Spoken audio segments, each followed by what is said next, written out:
Welcome to Bhakti Sangha conference call. Today we are fortunate to have His Grace Keshav Anand Prabhuji on the topic of Srimad Bhagavatam 4.19.29 onwards. Hare Krishna Prabhuji, are you present on the call? Yes, I'm present here. Yeah. Thank you very much, Prabhuji, for joining the call. Dandavat Pranam. All glories to Srila Prabhupada, all glories to Guru Maharaj. Thank you very much for giving your valuable time and association to us this morning and enlightening us on this topic. I will now hand over the call to you, Prabhuji. Hare Krishna. Thank you for that.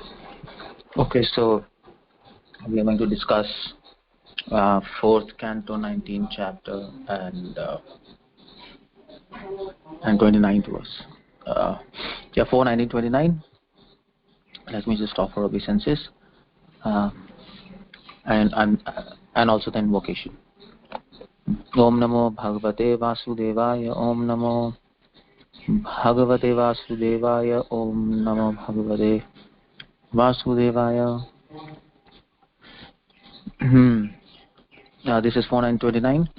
Iti amantraya kratu pratim vidur asyar rit vijorusha strug ghashtan juhavato abhyetya swayambhu pratyashedhada. Translation by Prabhupada. My dear Vidu, after giving the king this advice, the priest who had been engaged in performing a sacrifice called for Indra, the king for heaven, in the mood of great anger, and when they were just ready to put oblation in the fire, Lord Brahma appeared on the scene and forbade them to start the sacrifice. I'll continue because there is no purport there. Navadhyo bhaktamindro yadi yagyo bhagavattanuh yam jingham sa atha yagyena yasya ishtastanva suraha. Lord Brahma addressed them, my dear sacrificial performers, you cannot kill Indra, king of heaven. It's not duty. It is not your duty. You should know that Indra is as good as Supreme Personality of Godhead. Indeed, he is the one of the most powerful assistants of the Personality of Godhead. You are trying to satisfy all demigods by performance of this yajna, but you should know that all these demigods are but part and parcels of Indra, the king of heaven. How then you can kill him in great sacrifice? Tatidam pashyata mahad dharma vyati karam dujaha indrena anushtitam ragya karmaitat vijigham shata.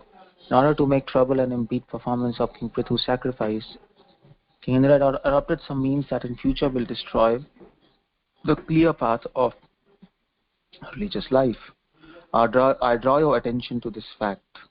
If you oppose him any further, he will further misuse his powers and introduce many other religious systems. Prithu kritehe prithod bhuyat tari eko nashat kratuhu alam te kratubhi swishtair yad bhavan moksha dharmavit. Let there be only 99 sacrificial performance for Prithu, Lord Brahma concluded. Lord Brahma then turned towards Maharaj Prithu and informed him that since he was thoroughly aware of path of liberation, what was the use in performing more sacrifice? Okay, so I'll read the purport here. Srila Prabhupada speaks. Lord Brahma came down to pacify King Prithu regarding his continuous performance of 100 sacrifices. King Prithu was determined to perform 100 sacrifices, and King Indra took this very seriously because Indra himself was known as performer of 100 sacrifices. Just as the nature of living entities within this material world to become envious of their competitors, King Indra, the king of heaven, was also envious of King Prithu and therefore wanted to stop him from performing 100 sacrifices. Actually, there was a great competition. King Indra, to satisfy his senses, began to invent so many illicit systems to obstruct King Prithu. To stop these illicit inventions, Lord Brahma personally appeared in sacrificial arena. As far as Maharaj Prithu was concerned, he was a great devotee of Supreme Santa Godhead. Therefore, it was not necessary for him to perform prescribed Vedic ritualistic ceremonies. Such ceremonies are known as karma, and there is no need for a devotee in transcendental position to execute them. As ideal king, however, it was Prithu's duty to perform sacrifices, and a compromise was therefore be worked out. By the blessings of Lord Brahma, King Prithu would become more famous than King Indra. Thus Prithu's determination to perform 100 sacrifices were indirectly fulfilled by the blessings of Lord Brahma. Okay, yeah, it's a beautiful purport. There are many important points here. But okay, so we'll discuss about this. I'll just probably sense it and then we'll discuss. Om Ajnana Timirandasya Jnananjana Shalakaya Chakshurunmilitam Yena Tasmai Shri Gurave Namah. Namah Vishnu Padaya Krishna Preshthaya Bhutale Srimate Bhakti Vedanta Swami Namine. Namaste Saraswati Deve Gaurvani Pracharine Nirvishesh Shunyavadi Paschaddesh Dharine. Okay, so the whole idea here is, I mean to say, you have been discussing this, all of you. And I also discussed last time that the whole idea is the priest, Indra was stealing the horse again and again, and Prithu was doing horse sacrifices. And this was not coming to stop because nobody could do anything. Nobody could even kill Indra. Prithu could not do anything. Prithu was performing sacrifices, and one of the rules to perform any sacrifices is that person who performs sacrifice, he cannot become angry and kill somebody else. So things were going on, and finally priest decided, okay, well, let's do one thing. Indra is using his mystic powers and he's stealing horse, and then now again he's disappearing again and again. So priests, they wanted to use their mystic powers and actually they start chanting mantras. That's what they did. Iti amantraya kratu pratim. So they start, the word uses juhovato.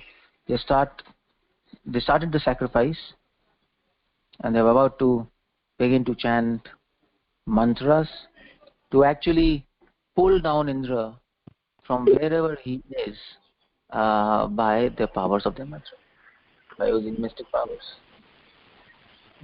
and then put him in fire and kill him. That's all. That's what they wanted to do. That was their project, their agenda. Now we have seen this is many times this has happened in Bhagavatam, and the priests that time, they were very powerful. By mantras they could do so many things. For example, we know in Srimad Bhagavatam about Takshak. This yagya was done by Janamjay, and the priests were doing all these yagyas. I think in Bhagavatam it comes. And then they wanted to kill all the snakes because Takshak, it killed Parikshit. And Janamjay, he was son or grandson of, I think he was son of Parikshit or something. He was grandson or son of Parikshit, and he was very angry at Takshak, and he said, okay, fine, let's do a sacrifice and kill all the snakes of this world. Now how to do that? Priest said, well, no problem, we'll chant mantras, and all the snakes of this world, wherever they are, either on earth or on lower planetary systems, they'll be just pulled by the power of mantra, extracted from wherever they are, and they will just automatically fall in this fire and burn to ashes. And finally, Takshak, we'll also call Takshak from by the mystic powers, and he will also be pulled in this fire and killed. So they wanted to kill this Takshak basically, but they were very angry against the entire race of snakes, envious snakes.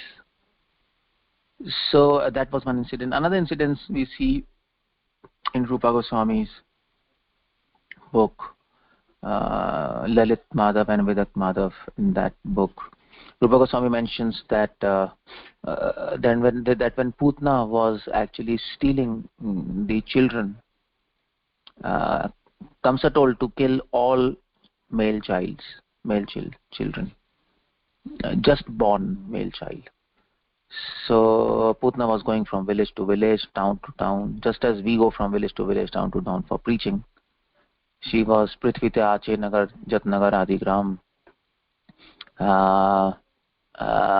Prithvite Ache Jat Nagar Adigram. Bal Hatya Kari A to Kam. Something like that. Yeah, I just made it up. So he was just going from place to place to actually kill children. But actually it's interesting, Kansa also told Putna to not only kill male child but also female children, because he was not sure whether the child will be male or female.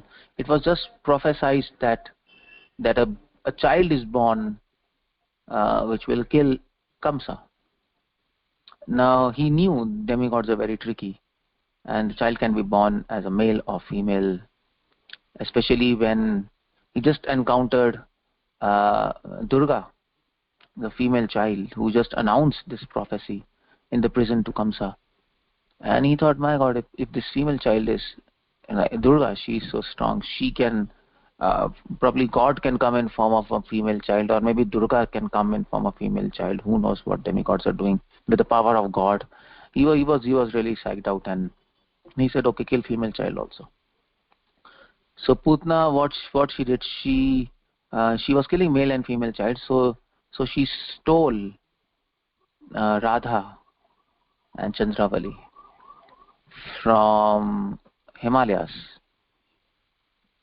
Now we know, so Rupa Goswami mentions, originally Radha and Chandravali, they are daughters of mountain. Which mountain I forgot? I just forgot the name of the mountain. Vindhya. Yeah, okay, fine. Yeah, Vindhya. Yeah, right. Yeah, thank you for that. So yeah, Vindhya Parvat. So and then she stole, and then when she was going here, the priest, they started chanting mantras.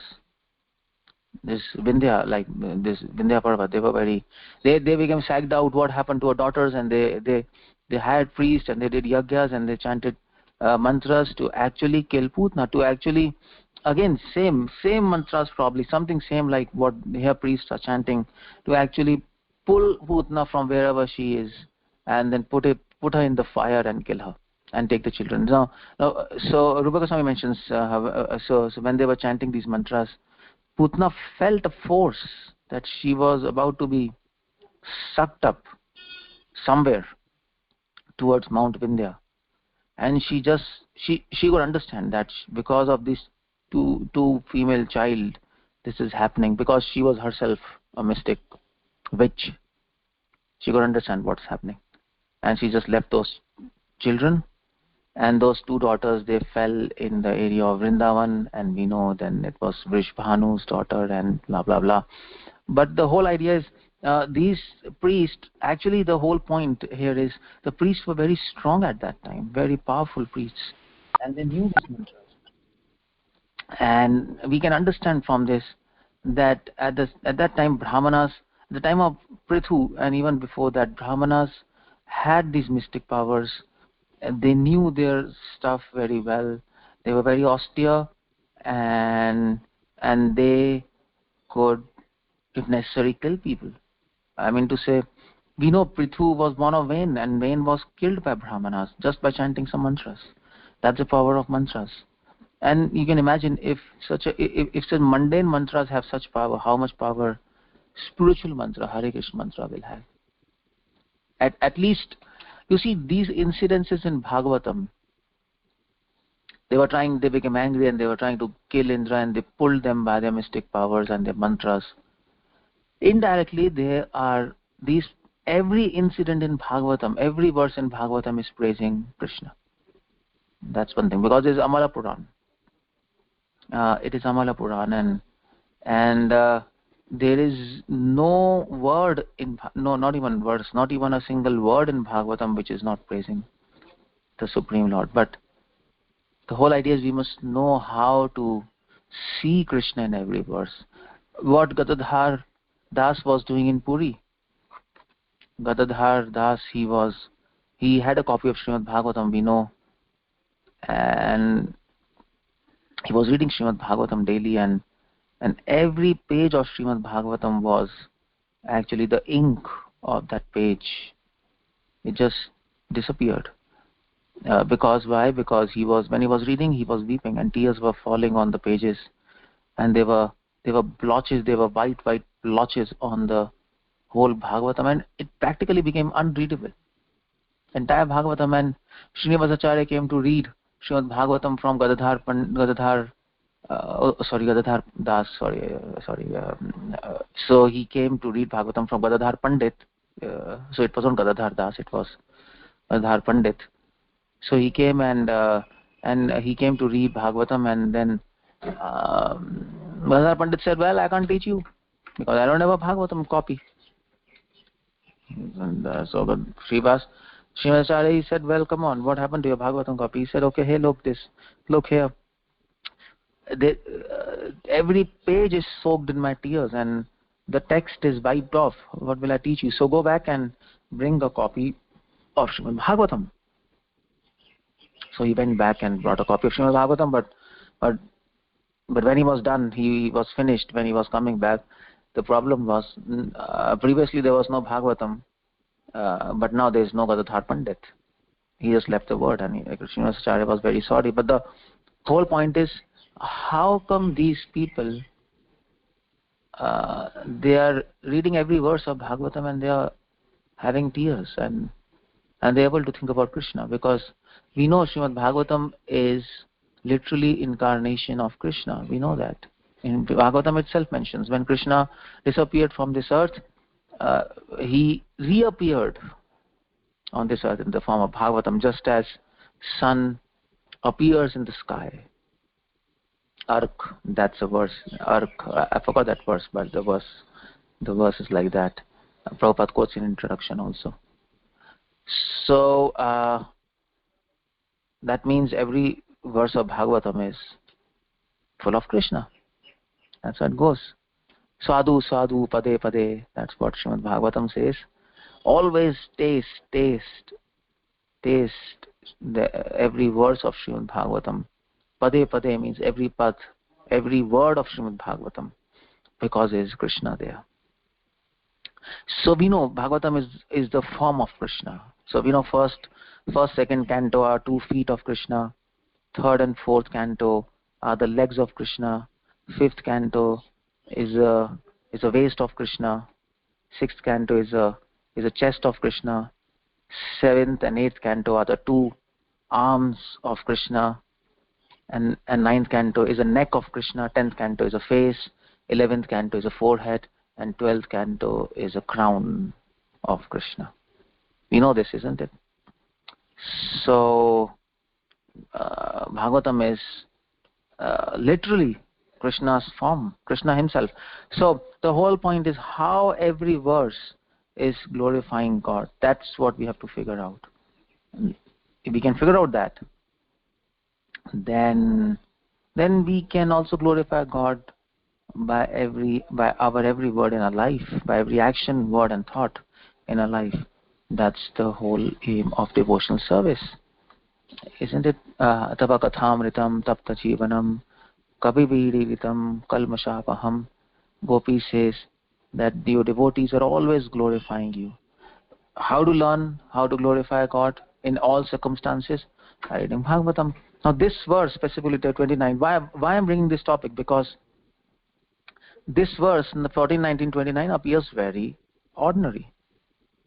My dear King Vidur, after giving King this advice, a priest who had been engaged in performing sacrifice called for Indra in a mood of great anger. When they were just ready to put oblations in fire, Lord Brahma appeared on the scene and forbade them to start the sacrifice. So what's happening? How do you glorify Krishna by this? Well, you can say that the intent of all these verses is to glorify Krishna, because intent of all these verses is to glorify Prithu, ultimately. So in that sense, it's glorifying a devotee of Lord, so glorifying Vishnu. That may be one understanding, but literally every word should glorify God, because it's a literal incarnation of Krishna, isn't it? Prabhupada uses the word literal. Prabhupada doesn't say interpretive incarnation or indirect incarnation. No, that word used is literal. So that's why I was explaining that these priests were so powerful that they could by their mantras they could actually kill people. They were very austere, they were very powerful. They could actually even bring Indra from wherever he is to the sacrificial fire. Now this act is glorifying the name of Lord, because this act is glorifying the power of mantras, the power of sacrifice. The sacrifice is done. And what's the main thing in sacrifice? The mantras chanted was so powerful that it could even kill Indra. Now what's the point here? The point to learn is that if these mundane mantras, now Vedas mention mundane mantras also. Vedas have Laukik Gyan also. Now these mundane mantras, which are used for killing specifically, are so strong. How much strong a spiritual mantra will be, or the name of Lord, which is used for benefiting the entire world. You can imagine now. So this verse is also glorifying the Lord. If we want to see Lord Krishna here, it's glorifying the name of Lord in that sense. It's also so you see the point, and that is why Gadadhar Pandit, if suppose Gadadhar Pandit would have been reading this verse, he would have been weeping. He would not have been just analyzing. That's the work of Jnanis. He would have been weeping because he would be appreciating the power of holy names. How much powerful holy name is. Nija Sarva Shaktis. It has all power. It is even more powerful than God. Just like these mantras are more powerful than personalities. That's another thing. Mantras can be used to kill even Indra, the king of demigods, who is the most powerful person in the universe. Almost the most powerful person, up to heaven. And you have a mantra to kill him. So mantras are always powerful than personalities. So in that sense, Lord's holy name is powerful than Lord himself. There are many verses like this where you learn how to glorify Lord. The incident appears to be very mundane, but it points towards glorification of Lord's holy name, and that's how we learn how to read Bhagavatam. In fact, they did this, but then suddenly Lord Brahma appeared on the scene and stopped them. Swayambhu pratyashedata. He stopped them from doing sacrifices. He asked them to stop this. Now, why did Brahma ask them to stop the sacrifice? Brahma said, well, navadhyo bhavatam Indro, by you Indra is not to be killed. You cannot kill Indra. Why? Because yat yagyo bhagavat tanu. Because yagya is bhagavat tanu. Yagya is, tanu means body, bhagavat means God. Yagya is body of God. Or yagya vai Vishnu. Yagya is God himself. So what's the point? But then why you can't kill Indra if Yagya is God? Why Indra is a demigod? But the whole point is Indra is as good as God. Now that's the whole point he's trying to make.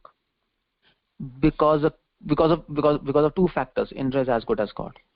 First, he's a king, and second, he is the greatest demigod. So king is representative of God according to religious scriptures. And the second, he is the ruler of all demigods. He's appointed by God to rule demigods. He's appointed by Vishnu so that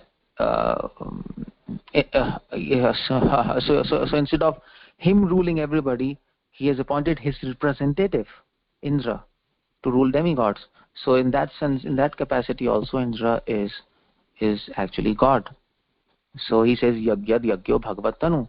And Prabhupada says, you should know Indra is as good as Supreme Personality of Godhead. See the point there? Indra is the body of God. That's Bhagavat Tanu can also be understood by like this. Yagya, sacrifice, or Prabhupada mentions Yagya as a name of Indra. One of the name of Indra is Yagya. Now, Indra is a post, and there are many names of Indra.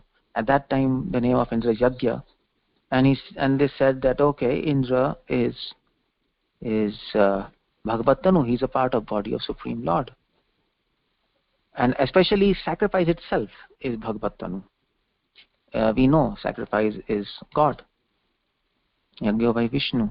So in both ways, if you understand this line, Yad Yagyo Bhagavat Tanu, you can't kill Indra. It's not possible. You can't do that. Indra represents the hands of Virat Purush, if you read Universal Form of God there. So you can't kill him. So then what to do? You can't do that. And also another point you can't kill him is Yam Jingamsta Yagyena Yas Seshtas Tanvasura.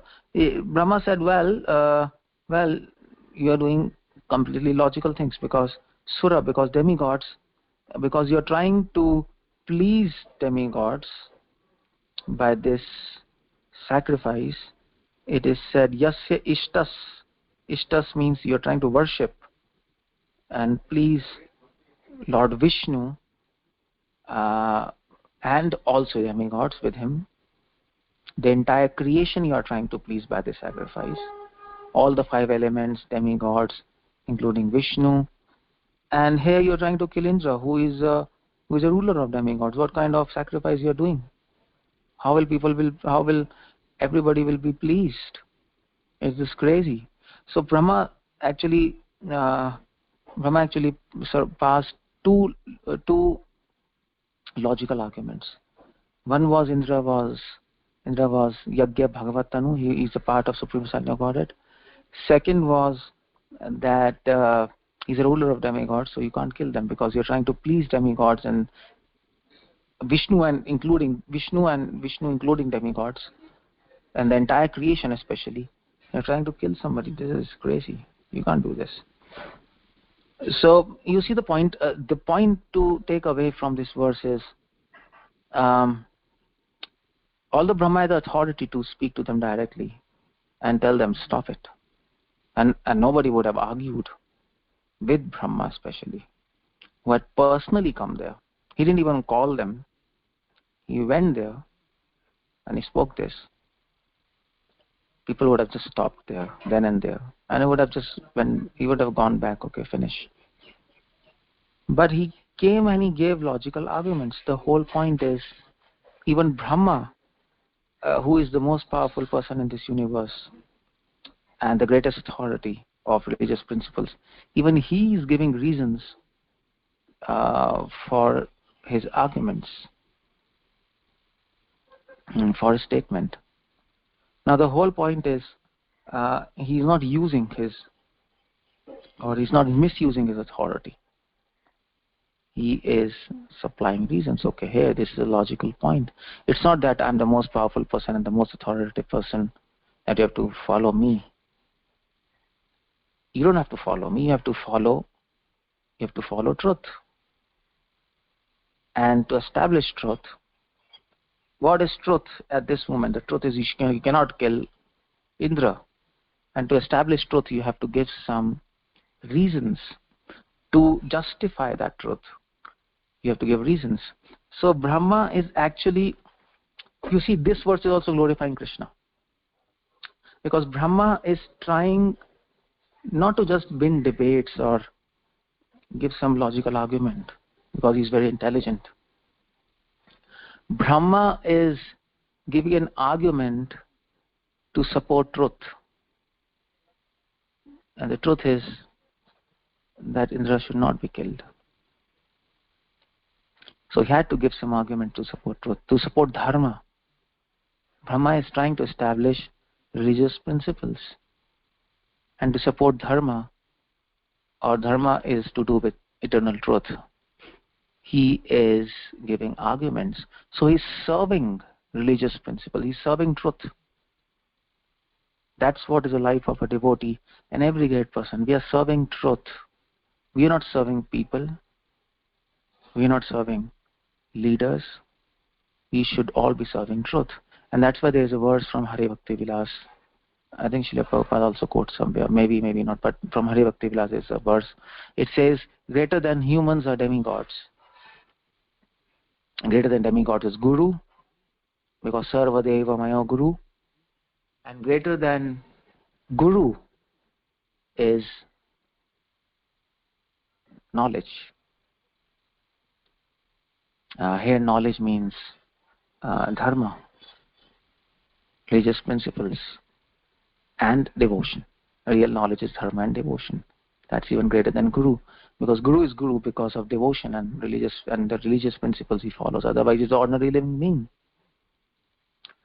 So even Brahma is not the highest. The highest is not Indra. Highest is not Brahma. Highest is dharma. The eternal principles of religion, the eternal principles of devotion, and that is supreme truth. That can never be destroyed. Brahma can be destroyed. Indra can be destroyed. Anybody can be destroyed, but that cannot be destroyed. And all of these people, whether Indra, whether great demigods or Brahma, they're simply serving dharma, because their duty is to rule this material world, and the material world can be ruled only when dharma is maintained. Otherwise, everything will become chaos. Just like King Vain, the rishis, they were actually tolerating King Vain for a long time, and he was doing all absurd kind of things. They said, okay, fine. But when he started breaching or destroying Vedic literatures and dharma, they said, okay, now we have to kill him. And that is what is Vedic culture. Anything which opposes dharma and devotion, we must oppose it. Because when universal laws of religion and devotion are disturbed and destroyed, the whole universe will get disturbed and destroyed. Just like if you destroy gravity, the whole planetary systems get destroyed, because it doesn't stick to each other. Everything will fly out. So you can destroy a planet, you can destroy a satellite, but you can't destroy gravity. That's universal force which is holding things together. That has to be maintained at any cost. Similarly, you can destroy people, but you cannot destroy universal laws of religion and devotion. That's supreme truth. That has to be maintained for universal management to go on. And whoever it is, whether demigods or God himself, Lord Ram or Krishna, they don't destroy the codes and conducts of dharma. Because if they do so, the whole universe will go on chaos. That's why Krishna says, Dharma Samsapnarthaya. See that? And the supreme dharma is bhakti. Within dharma, you can include bhakti. You see the point? And that's why Bhagavatam says, Savai pumsam paro dharma yato bhakti ajokshaje. What is bhakti? It is supreme dharma.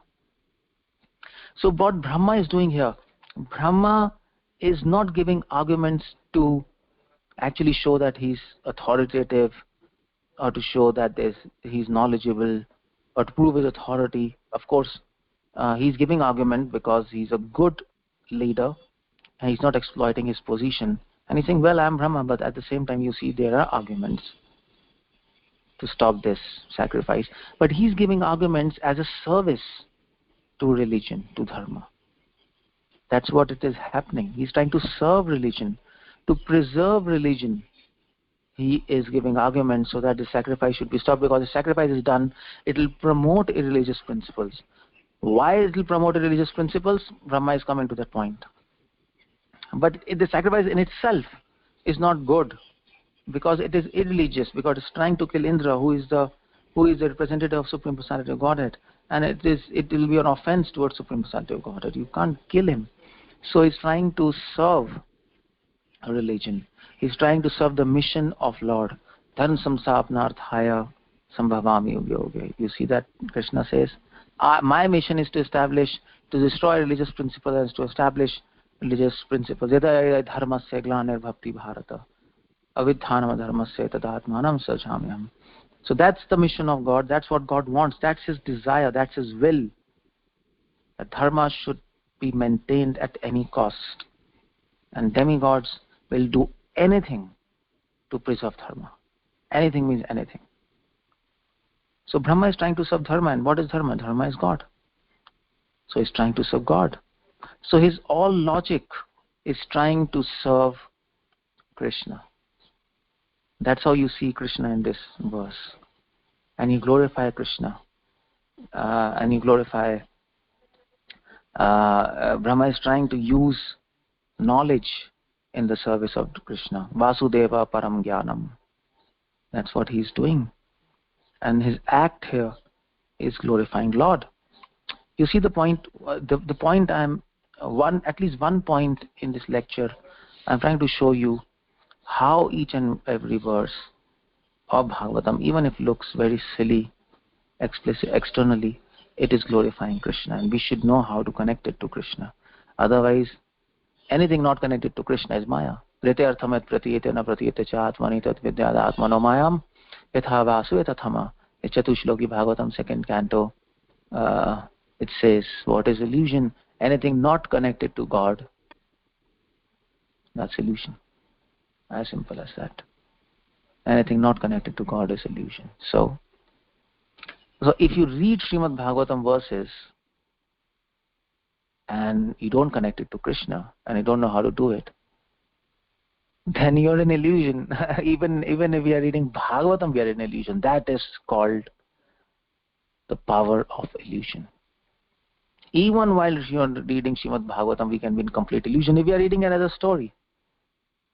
And if we are not remembering Krishna in every verse, I mean to say, there is Krishna in this verse. Yad yagyo bhagavatanu. Indra is part and parcel of Supreme Personality of Godhead. There is Krishna, but the point is not to just remember Krishna. The point is to glorify Krishna. Remembering Krishna can be sense gratification. Sahajyas remember Krishna. Even child can remember Krishna. Even my grandmother used to remember Krishna or Ram when they used to see serials. But that can be for personal sense enjoyment. Even little Krishna was serial. People used to remember little Krishna. But the devotees, no. The point is not just to remember Krishna. The point is to glorify Him. First learn to glorify Him. And then remember Him. Not just first remember and then glorify. That is why there is Shravanam, Kirtanam, Vishnu Smaranam. It's not Shravanam, Smaranam and then Kirtanam. First learn to glorify Him and then remember Him. Otherwise your remembrance will be just mundane. So yeah, you can remember God by reading this verse, but the whole point is glorify. So Brahma is trying to glorify Krishna.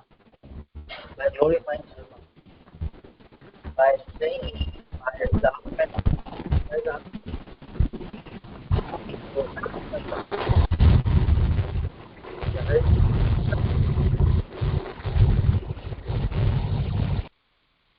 yeah, so the whole point is to actually glorify Lord, and Brahma is trying to glorify Lord by giving these two arguments. You see the point, because he's trying to glorify religious principles, and religious principles are God Himself.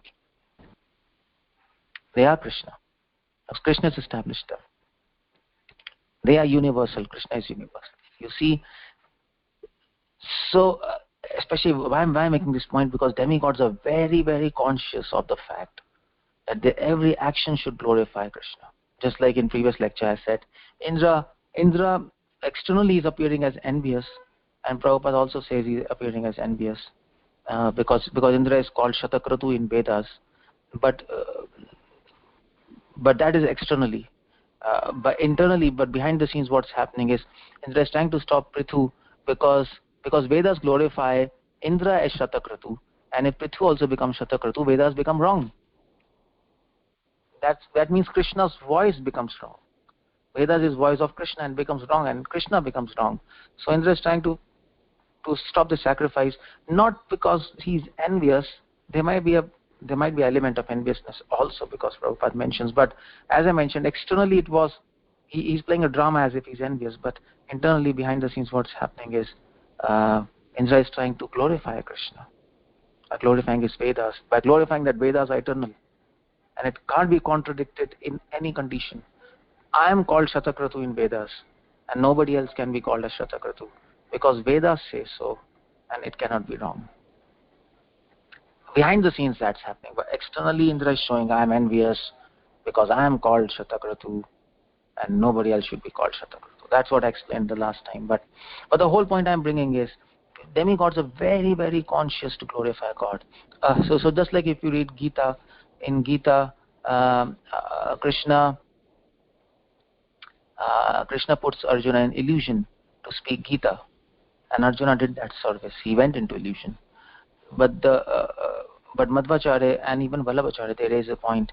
Why didn't Krishna put Bhima in illusion, or Yudhishthira, or anybody else?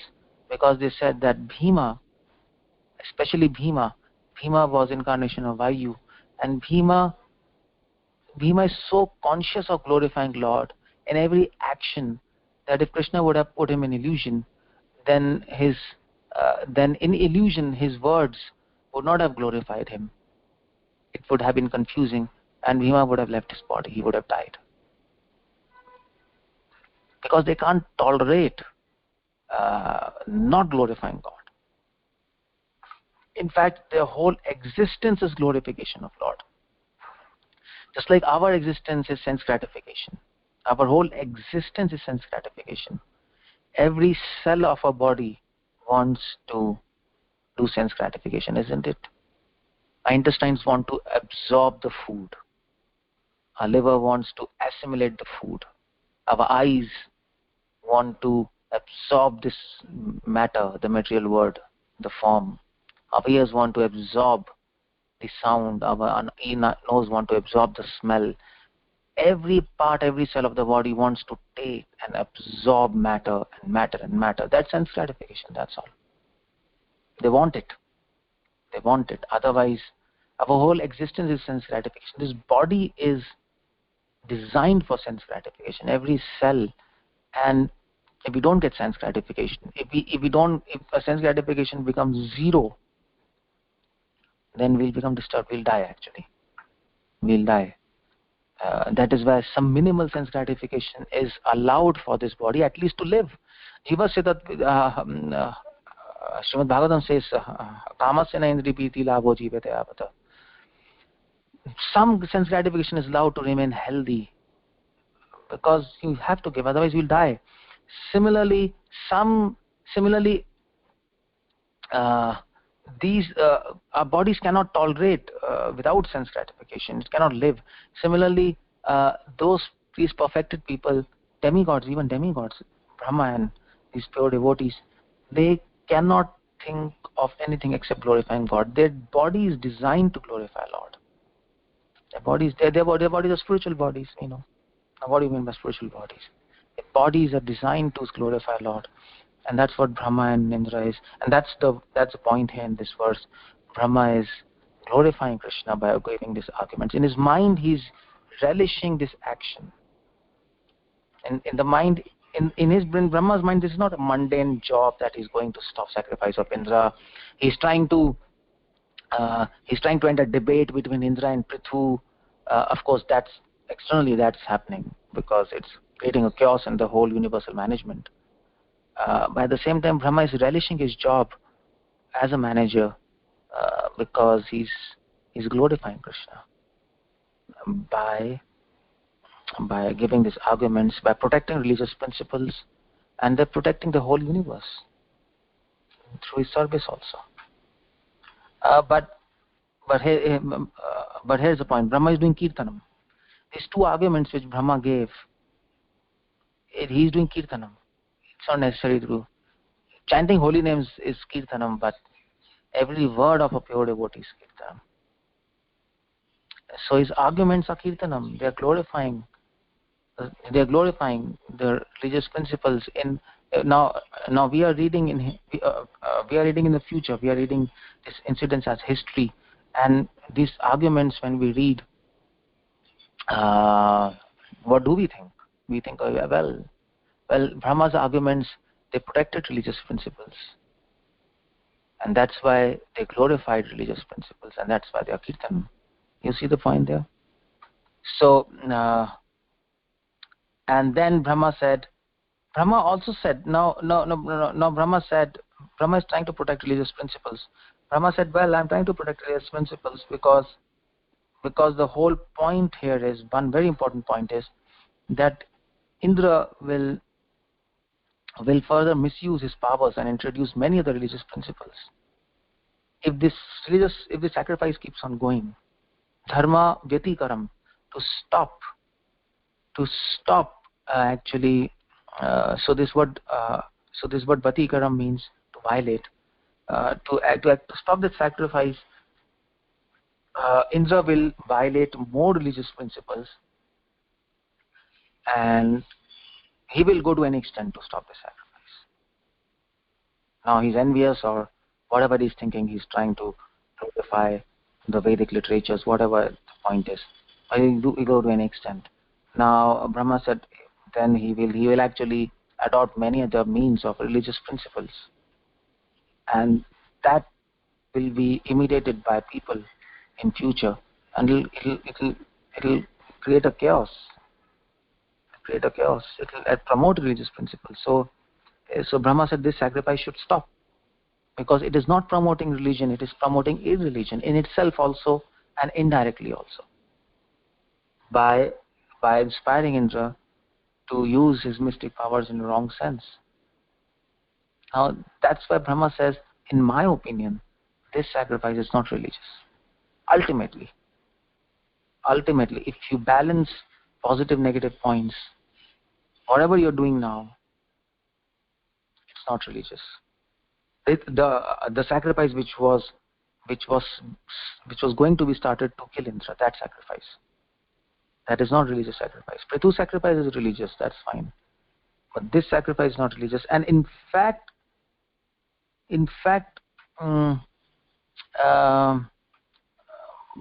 Brahma said, this is, just stop this, that's all. Even Prithu's sacrifice, the last sacrifice which Prithu is doing, Brahma said even that sacrifice doesn't appear to be religious, not supporting religious principles, in the sense that to stop Prithu's sacrifice, Indra will adopt many irreligious means. So in that sense, Prithu's sacrifice. Now there are two sacrifices going on. You see the point. One is Prithu's last sacrifice, 100th Ashwamedh Yajna, and another sacrifice which priests are going to begin to kill Indra. So the sacrifice which is going to kill Indra, that's of course nonsense. But the whole point is the sacrifice which Prithu is doing. Even that sacrifice, the last one, it's not bringing absolute harmony in the whole universe, which was intended of that sacrifice. It's promoting religious principles. It is actually corrupting Indra, the king of demigods, and that's a chaos. So you see the point there. Brahma knows what is religion and what is irreligion. Only devotees know what is a religion and irreligion. Otherwise, it's very difficult. The priests got confused. They thought, okay, to kill Indra is religious, but Brahma said no.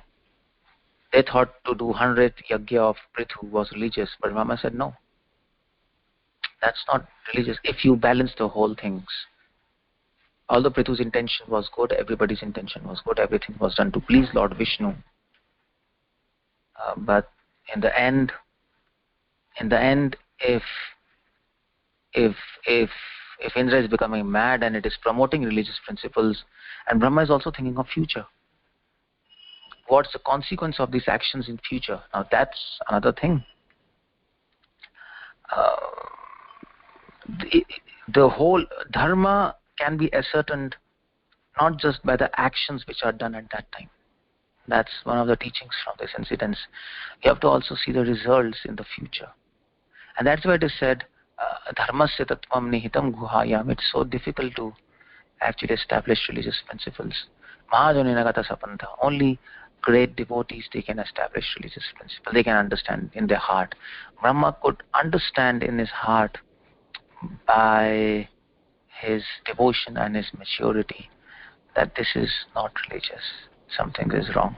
Both the sacrifice is not religious, because ultimately one sacrifice is totally irreligious. Another one which Prithu is doing, last one, that's religious, but the result is irreligious. So, well, better stop it. That's all. So you see the point, Brahma, even this verse 4:19:31, it's glorifying Krishna. It's glorifying Krishna, because Brahma said, if you oppose him, he will further misuse his power and introduce many other religious systems. Now anything which opposes dharma has to be opposed. Anything which promotes adharma, that has to be opposed. So anything which opposes anything which opposes religion, dharma, that's to be opposed. And anything which promotes adharma, that has to be opposed. So this action had to be opposed. So in that sense, Brahma is actually glorifying Krishna. Brahma is actually serving dharma in all these verses. His goal is very clear. You see, Brahma is talking about Indra has adopted some means in future that will destroy clear path of religious life. Brahma is talking about dharma vyatikrama. He's very concerned about this, because he knows Krishna has said, Krishna said in Gita, I come to establish religious principle. That is my will. That's the job of Brahma. And he's doing his job perfectly. And he's happy doing his job, because he is fulfilling the will of Lord. And that is what is, by the way, devotion. That's why when Gadadhar Pandit, he would have read this verse, he would just remember devotion. Devotion is to fulfill the will of Lord. Absolute union with the will of Lord. That's what Hari Karya Sadhaka, to do the job of God.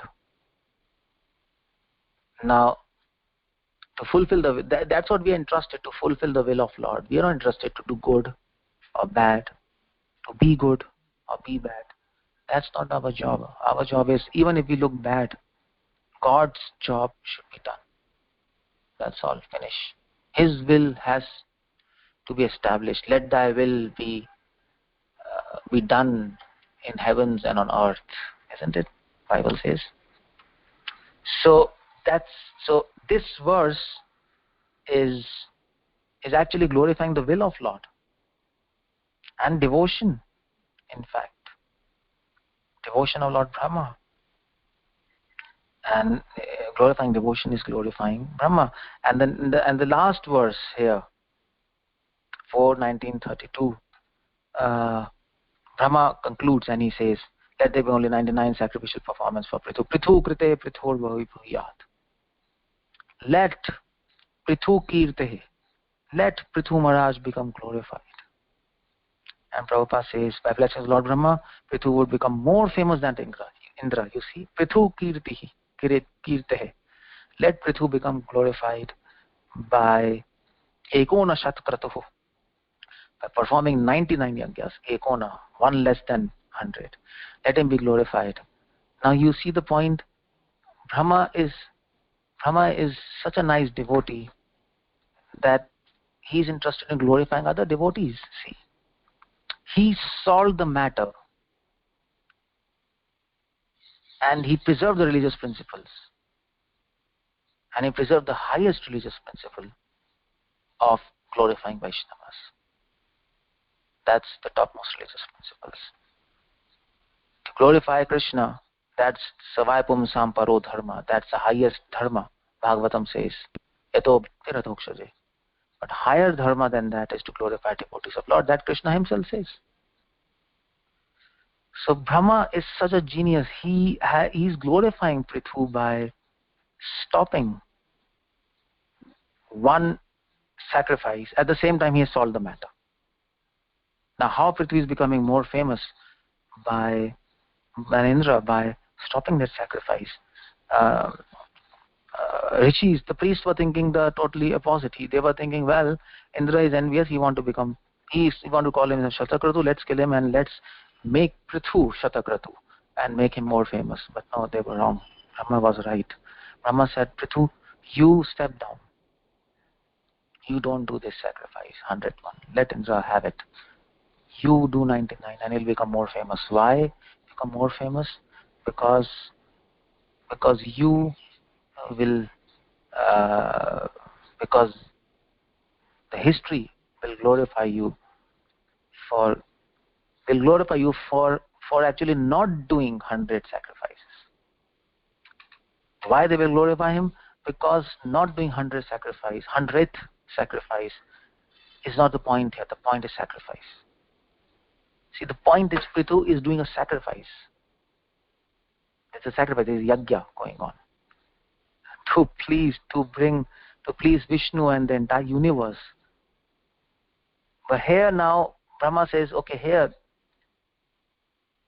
now there's a demand of real direct sacrifice from your part. Prithu sacrificed in his actions, in his words, in his desires, and that's the most difficult part. The most difficult part. He sacrificed the desire to do 100 sacrifices.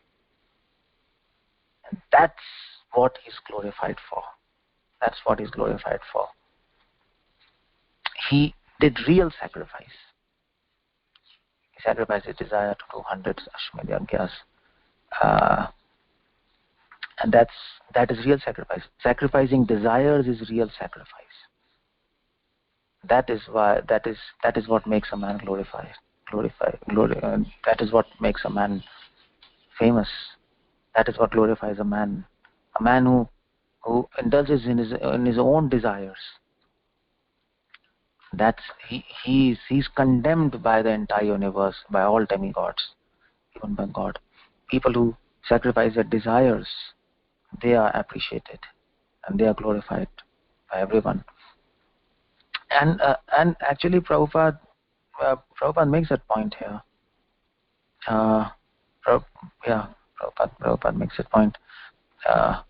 Prithu's determination to perform 100 sacrifice was indirectly fulfilled by blessings of Brahma. Prithu's determination to do 100 sacrifice, it's done.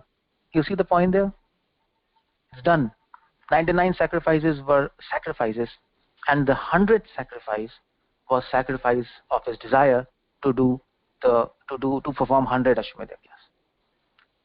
So Prithu's promise is not broken that he will do 100 sacrifices for Vishnu and please him, because the 100th one is a sacrifice of his desires to do 100 sacrifices on the orders of Brahma, of course. So it was not his speculation, but under the orders of Brahma. So he actually, not doing 100 sacrifices, he actually did sacrifices, 100 sacrifices. And so Prithu's promise is fulfilled. Indra's job is done. Prithu is also glorified, or Vaishnava is glorified all around the universe. And that is why it is said Brahma concluded this. You see the point Prabhupada uses. Brahma concluded. After understanding all these points, he gave this conclusion. Let there be only 99 sacrificial performance for Prithu. He did that. And he said that as far as Maharaj Prithu was concerned, he was a great devotee. Therefore, it was not necessary for him to perform Vedic ritualistic ceremonies. There's no need for a devotee to perform transcendental position to execute them. Brahma then said to Prithu, Brahma gave a logical argument to Prithu. Prithu, you don't need to do, because you're thoroughly aware of path of liberation. What's the use of performing these sacrifices? There's no use of performing these sacrifices. You know how to please Vishnu. And Brahma said, I know that you are performing this. But Prithu might have said, well, Brahma, I'm trying to perform this Shatakratu to please Vishnu. That's my intention. It's not to form a sense gratification. But then Brahma said, well, okay, but your whole Ashwamedh Yajna is trying to disrupt the religious principles of this universe, and it's making Indra mad. So why do you do it? Just forget it. And do real sacrifice. The 100th one should be the best one, which nobody has done. Even Indra has not done that. And that is sacrificing your desires. Prithu's desire was to please Vishnu by doing 100 sacrifices, and that was good. But why to stick to that desire? Ultimately, it is disrupting the whole universal management and even disrupting religious principles, which is the will of Lord. Ultimately, it's disrupting the will of Lord. So why to do that? Just don't do. Because if Prithu would have insisted on doing the 100 sacrifice, his 100 Ashwamedh Yajna would have failed because it would have displeased Lord Vishnu. That's all. So Prithu became more famous than Indra because he did real sacrifice. Vishnu became really pleased by Prithu. Really pleased. He just abandoned the whole project. He abandoned the whole project just on Brahma's advice. And he could understand that yes, that's not the will of Lord. Actually, he could understand the will of Lord, like Brahma could understand the will of Lord. Prithu being a devotee, he himself an incarnation of Lord, he would understand the will of Lord. And you see, it's so difficult to abandon the whole project.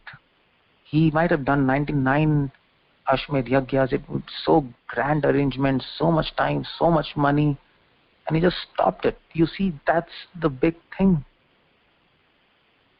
To protect religious principles, to protect the will of Lord, to obey the orders of a devotee, he just finished it. It's so difficult. If you're having to say, people who are managers, they know how difficult it is. If you're making a temple, so if you're making a big temple, crores and crores, and here your spiritual master comes and he says, stop it.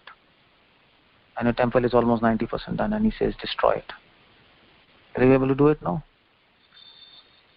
Or there are Bhakti Vikasa leaders and there are congregation, they have their own group, 20 people, 30 people in their group, and somebody comes, okay, so now leave this group and I will handle this group. He'll not be able to leave it because he cultivated them. In his mind he's thinking, I cultivated them. They are my devotees. And that's why their people are fighting. My group, my person is going to that group, that person is going to this group. That's why there's fighting going on. Because they're attached to their own results. And to give up that attachment, that's a more difficult. And Prithu gave up that attachment. Attachment to his own project of doing 100 sacrifices. And that is why Prithu became more famous than King Indra by the blessings of Brahma. By the blessings of Brahma. Brahma said to do it. Prithu could understand. He did that. Even Indra cannot sacrifice attachment. In this whole process, at least externally, Indra is attached to his being called as Shatakratu. Prithu said, forget it. Prithu was not attached. So he became more famous by sacrificing his desires and attachment. By Tyag and Sannyas. That's the last chapter of Bhagavad Gita. That's the ultimate conclusion of Bhagavad Gita. So that's what Prabhupada says here. That's this whole incident. There are so many points. So this verse also glorifies Krishna. You see, it glorifies Prithu, it glorifies Brahma, it glorifies devotion, it glorifies detachment, it glorifies Krishna. So all these verses are glorifying Krishna.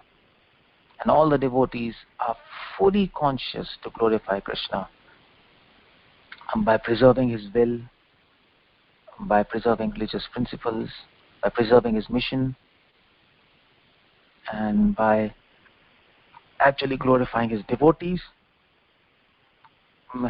by the action, by the words, by the thoughts. This is what is Srimad Bhagavatam. Although it looks very mundane, King Prithu, horse sacrifice, fight, compromise of the fight. But that's not the whole point. The whole point is devotion and glorification of Lord. Okay, so I'll just stop here. Hare Krishna, Srila Prabhupada ki jai, Prithu Maharaj ki jai, Brahma ki jai. Anybody wants to ask anything else? Most welcome. Hare Krishna, Srila Prabhupada ki jai. Hare Krishna, Prabhuji, such a beautiful class. Thank you so much, Prabhuji, for such a beautiful class. Is there anybody having any questions for Prabhuji? Hare Krishna, Prabhuji, Dandavat Pranams. Thank you so much, Prabhuji. Very, very wonderful, illuminating class. So I'm reading a question by Chaya Mataji based on your today's class and the last class. King Prithu is Sakti Avesh avatar of Krishna. So how did he decide on doing 100 sacrifices when he would have very well known that Shatakritu is always the title for Indra in the Vedas? The Vedas can never go wrong. Yeah, okay. So the first question is, yeah, okay, I understand. But the whole point is, that's the whole point. In the last class I explained, Prithu, see, the whole point is Prithu being a Shaktava Shaptar, he, in one sense, he also couldn't really figure out or remember this point. He didn't remember this point, by the way. He didn't. Even the priest didn't remember, and they didn't advise Prithu. So they couldn't figure out this point, and that's why they said dharmasya tattvam nihitam guhayam. It's very difficult to establish religious principles. Krishna says karmana ghanavati. Even wise people, even great rishis, they are unable to establish what is right, what is dharma, what is not a dharma. And that is why to a certain dharma, Manu Samhita says that you need Vedas, you need Smritis, you need Tad Apta, people who follow them, sadhus, and you need people who have actually experienced them, rishis, and then you need your own experience or experience of somebody else, the whole combined thing. Then you can a certain dharma, and even still you might be confused. The only person who can a certain dharma perfectly is God, not even Brahma. He can also become confused. So that is because dharma is God. God is infinite. Dharma is infinite. Dharma is infinite in breadth, but also infinite in depth. Instructions of dharma are infinite, and every instruction of dharma, that's also infinite. Because it's God. So that's why Prithu, it seems that he missed the whole point. But then later he could understand when Brahma said to do 99 sacrifices, it would have immediately striked that yes, okay, this might be a point, and they just abandoned the whole project. So it seems like that he forgot. And it's okay. Shaktava Shaptar, he is a Shaktava Shaptar. He's a living entity. He's not God. He's a Shaktava Shaptar. So living entity can always become confused, no matter how much strong or how much big he is.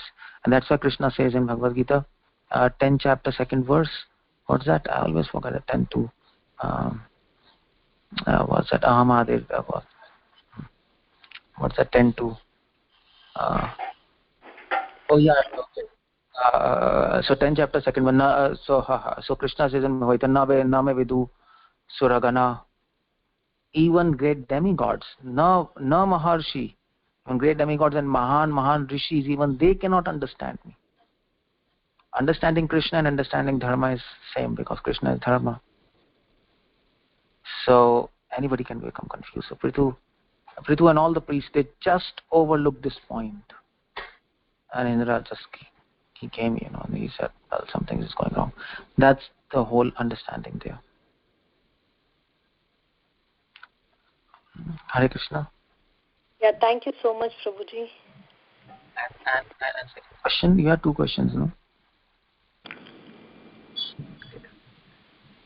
Hare Krishna, Prabhuji. Thank you so much for the very, very interesting perspectives, especially about the point that Vedas cannot go wrong. I thought that was very, very interesting to know. Thank you so much for such a comprehensive class covering all the points about knowing of what to do, what is best. Thank you, Prabhuji. It was a fantastic class. Hare Krishna. Okay. Hi, Krishna Prabhu. Wow. This was such a thought-provoking and really, really wonderful class. And I really appreciated this point that, actually Prithu Maharaj, he did do the 100 sacrifices because he sacrificed in the end. He made the biggest sacrifice, which is of his own ego, or quote-unquote ego, by not doing the 100, But I have several questions, actually, so let me get right to the point. Well, one is, and just following up on your last answer, how you said that Shakti avatars or, great devotees, they also can become confused. But in Prithu Maharaj's case, wouldn't we consider it more Leela so that this point could be brought out? Well, Prithu Maharaj doing Leela, you can, I mean to say, you have to check commentaries whether a commentator speaks like that, but some commentators, they speak that Prithu Maharaj overlooked that point. So we can say that it's a pastime, but at the same time, it has to be commented by somebody, isn't it? So it can be. So, yeah, well, there's no commentary saying either yay or nay, right? Oh, no, it doesn't speak like that. It doesn't say. Yeah, it doesn't say. But it seems logical to me. He's Shakti-based avatar. He knows very well what Krishna's will is. So it just seems like, like Arjuna, right? He was put in illusion to bring out all these points in the Gita. Yeah, it can be. You see the whole point. It can be like that. That Krishna purposefully made Prithu Maharaj forget this. So how to let this whole incident happen. That can be said. Yeah. Mm-hmm. So that can be a real possibility that Krishna himself confused Prithu. Just like, so just like, for example, Krishna himself confused Parikshit when Parikshit went to that Shamyak Rishi's ashram and then he put a snake around that Rishi. Snake? Yes. Yes. So it's like Krishna himself planned that so that Srimad Bhagavatam should be spoken. So yeah, that can be said. Krishna made this whole pastime and let it happen, and Prithu overlooked all these things so that these things can happen. Like that. Yeah. Okay, also,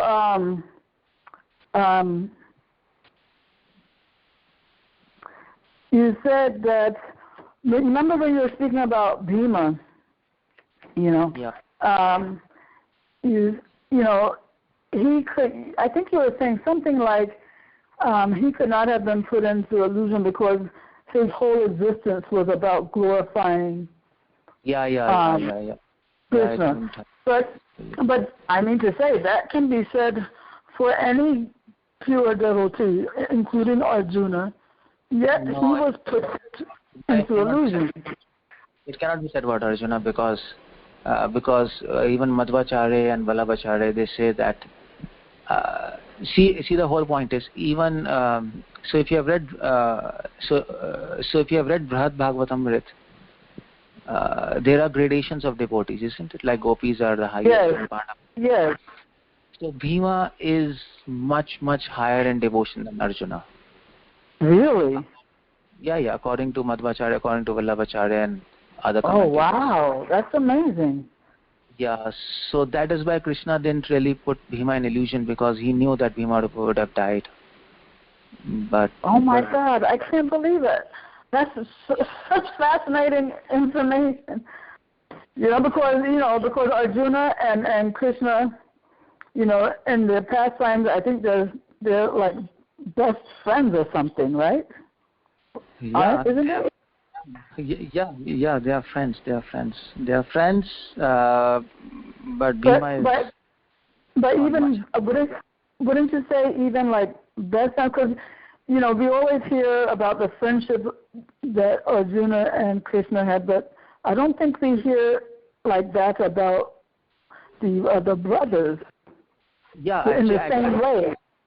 No, so actually that's the whole point. I mean to say, so Madhvacharya and Vallabhacharya, they say, Bhima is not discussed much in Mahabharata, isn't it? It's all Arjuna and Krishna. Yeah.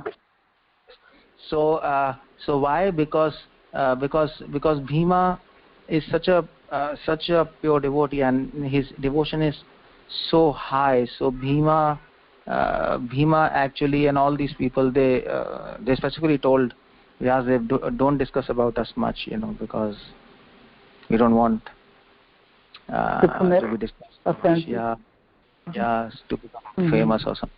So Vyasadeva didn't do that much, and Arjuna was there because Arjuna was playing a role in Mahabharata, and it seems that Arjuna was much more closer to Krishna than other brothers. It seems like that. Yeah. But it's not like that. At least according to Madhvacharya and Vallabhacharya, it's not like that. Their devotion. Wow. That's amazing. Well, I knew Bhima was always my favorite. Maybe this is the reason. Yeah. Okay, another point you said that I found fascinating, you said that even when remembering Krishna, like, reading the Shastras, you said even remembering Krishna can be a form of sense gratification. How so? Yeah, because you see the point. See, there are so many people. So if you come to India, you see so many people. They go to temple, they remember Krishna, or maybe suppose you see cartoon of Krishna, you remember Krishna. Or if you speak stories to children, and then if you ask in the night, okay, what did you read about Krishna? They'll remember Krishna. Can we really say they are devotees or they are doing devotion? No, because their whole mentality behind remembering Krishna is not to glorify Krishna, but just to remember him. So remembering for the sake of remembering, that's not devotion. The whole point is, whatever you do, whether remembering or not remembering, it should be to glorify Krishna. So in one sense, you can also, if you're so in that sense, if you're not remembering Krishna, is glorifying Krishna, then that will become devotion. So if you see Shankaracharya, he destroyed devotion, isn't it? By propagating Maya. Yeah. Oh, that's right. Yes. So Shankara's action is devotion. Shankara's action of destroying devotion is devotion. You see the point? Yes.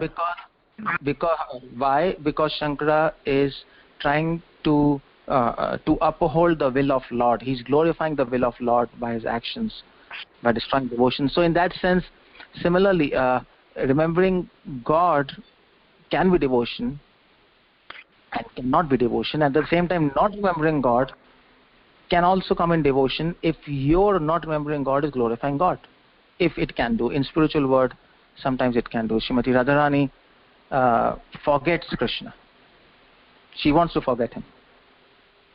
Now she wants to forget him because she's so messed up by remembering Krishna and she can't do household duties. So she says, I want to forget him. So her statement, I want to forget Krishna, that's glorifying Krishna. And that is, see the point. But in material world, if you say, I want to forget Krishna, that's not devotion, that's nonsense. So, so at that level, it becomes devotion. So the whole point is, if you remember Krishna and your remembrance is not glorifying God, it is not, your remembrance is not producing glorification from your heart, and it's not, your heart is not glorifying the qualities of God, and also your remembrance is not leading to actions which are in service and glorification of Lord. That remembrance is purely for sense gratification. It's just like remembering a movie, remembering an actor, and it doesn't help. It doesn't. That is why Mahaprabhu says, first practice kirtanam. Practice kirtanam. You should be convinced that the whole aim is to glorify Lord. Your whole sentiments, your whole emotions should actually glorify Him. Every word, every thought. And then when you practice, then when you do smaranam, then when you are doing smaranam, with that smaranam, you will be glorifying all His qualities and actions and pastimes in your heart and also in your actions. Then it will become devotion. Otherwise, it will become pure sense gratification. It will be just entertainment. So Smaranam is actually glorification of Krishna. Yeah, I mean to say, so when you remember Krishna's form in your mind, then automatically your heart should glorify Him. Oh Krishna, you're so nice, you're so great, yeah, and you are so expert, whatever it is. But if that's not happening, and if you're remembering His form and you are saying, and you're thinking, oh, Krishna is okay, and you're enjoying His beauty in your heart, and you're not glorifying Him, it's just like a movie in your mind. It's useless. So it's interesting, remembrance of Krishna. It's not, although it is always purifying, it's not necessarily devotional service. Oh, it depends on how you are doing. It depends on your intention. It depends on... But even if your intention is not, to glorify Krishna, your intention is not devotional, but it's still... It depends.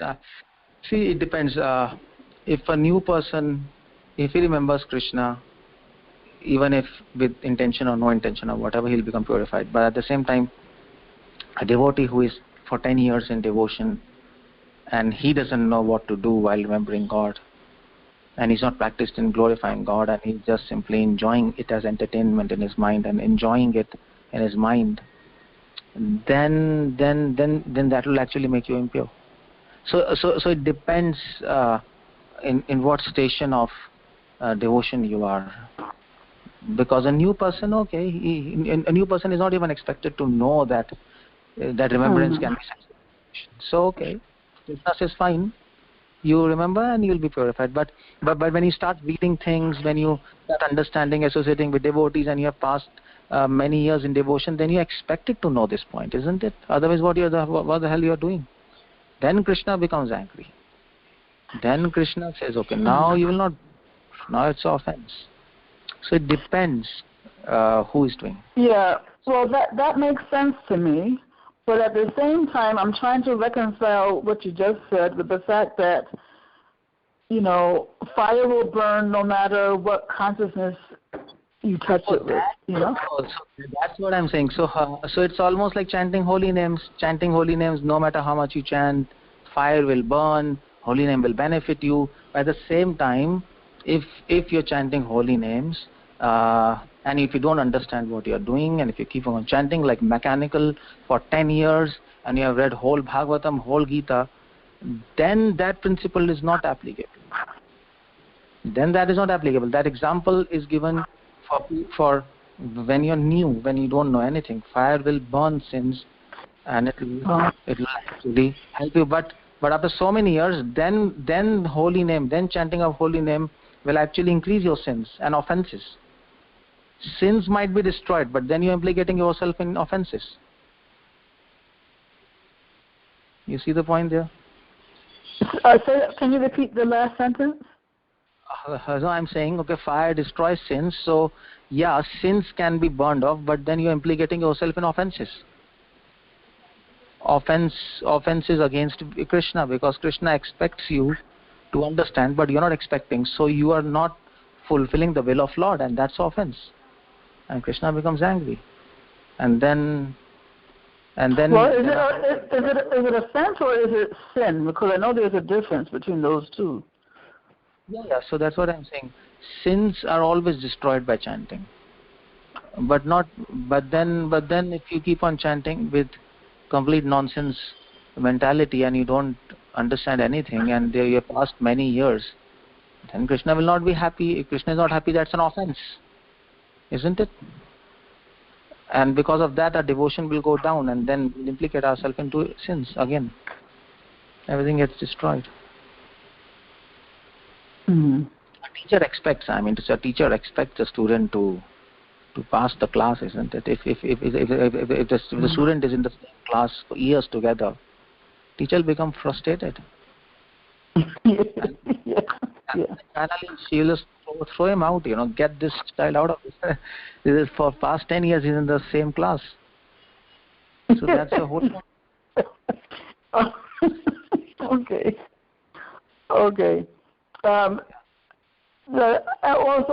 Thank you, Babu. Indra, you said, represented Krishna in two ways. One way was because he was, as a king, he's a representative of Krishna. And then you gave a second way in which he represents Krishna, and it sounded a lot like the first way. So, do you remember the second way? Well, the first way was 𝗪𝗂𝗪𝗲𝗀 Bhagavatam, that Indra was actually the king. So, king is representative of God. Yeah. And the second was because he was acting as ruler of demigods.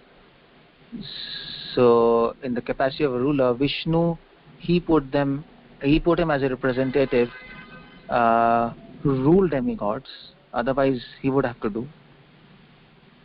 So, that's why they sounded the same to me, because in both cases, he's representing Krishna as a ruler of some sort. It's not same, because the first is as a king, in the capacity of a king. Yeah. So a king can be a human king or demigod king, whatever king. So king is called as God. The second is to rule universal management. Okay, now, but it's just different levels, though, right? Both cases he's ruling. Of course, you're right. The king has to rule, but at the same time, king can be a human king also. But here we are talking about demigods. Yeah. Okay. So demigods are supposed to be ruled by God Himself. That's how it goes. Dev and Mahadev, all devas are under direct supervision of Dev, of Vishnu.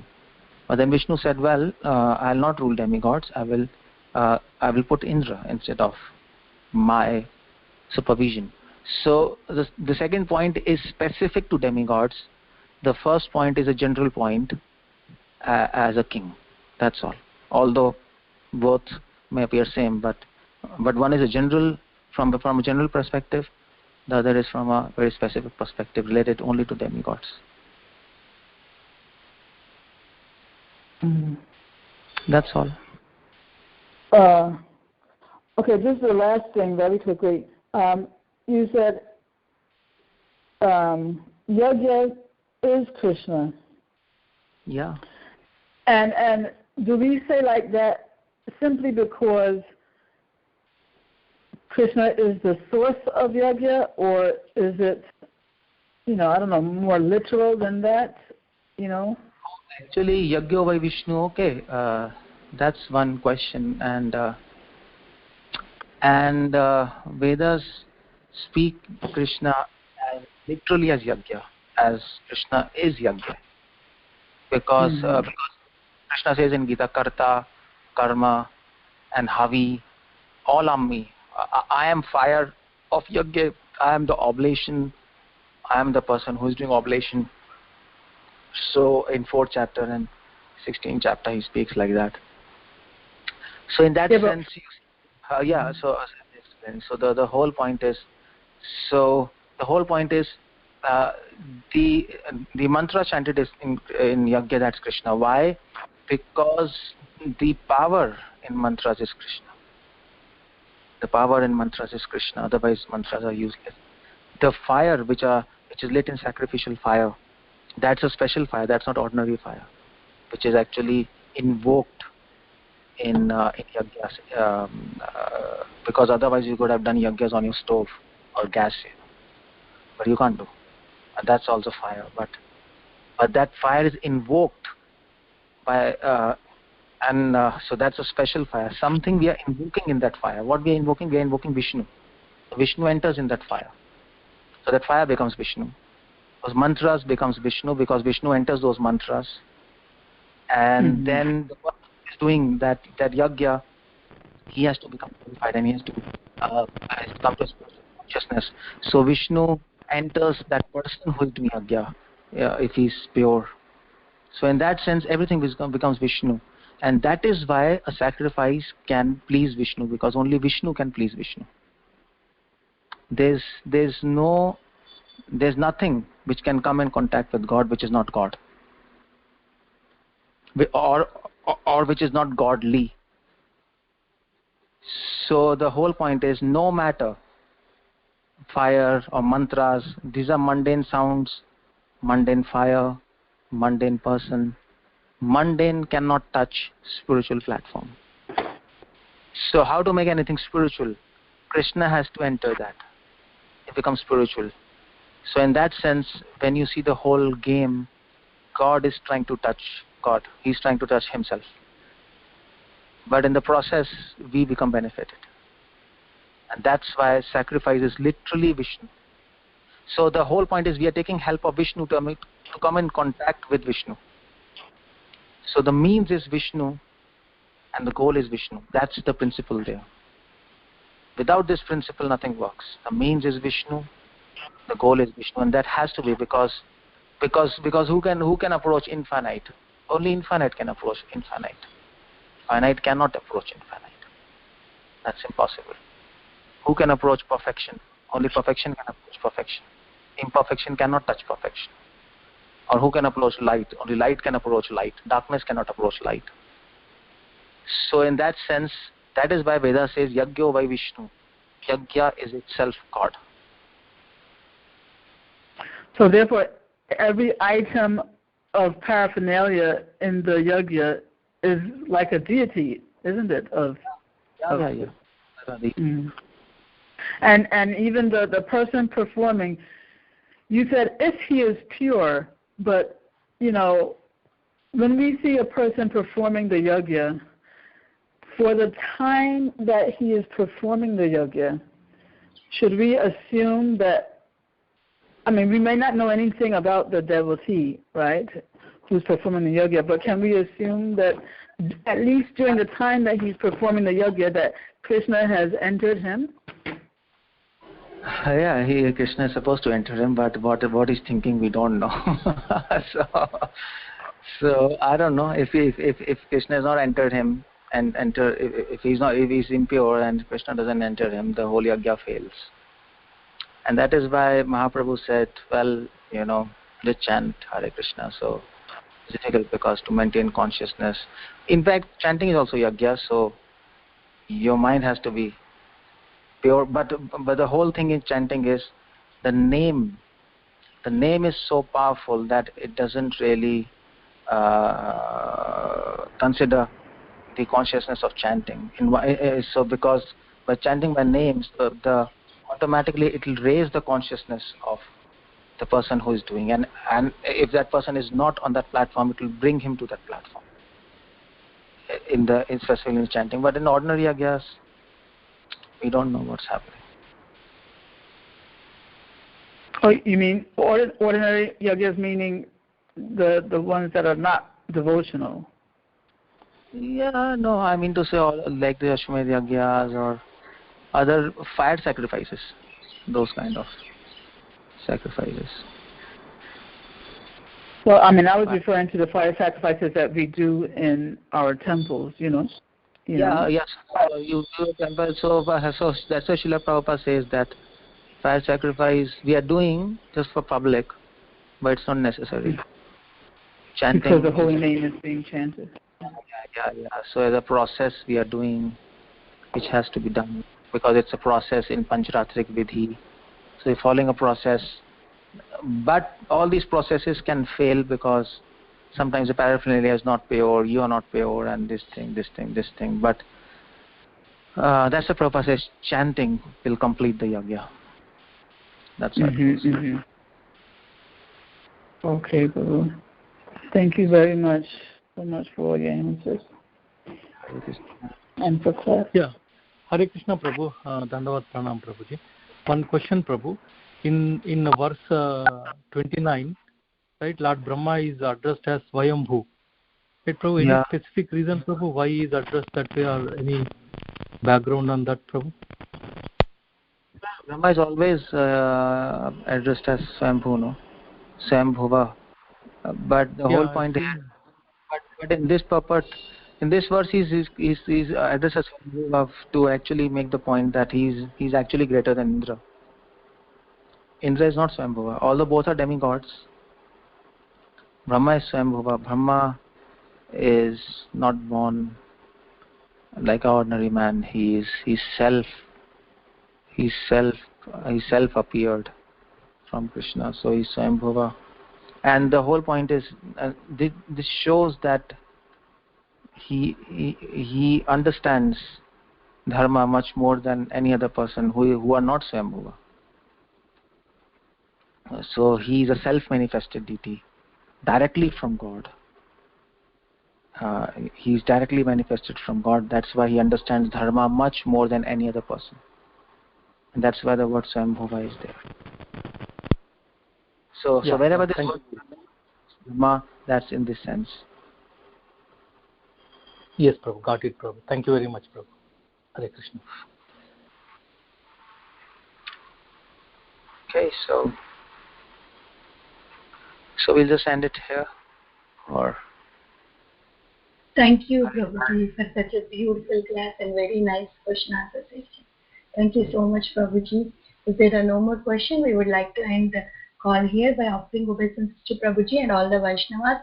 Vancha kalpatarubhyasya kripa sindhubhya eva cha patitanam pavanebhyo vaishnavebhyo namo namah. Ananta Koti Vaishnav Vrinda ki jai, Srila Prabhupada ki jai, His Grace Keshav Anand Prabhuji ki jai. Thank you so much, Prabhuji, and all the devotees for joining. Hare Krishna. Hare Krishna.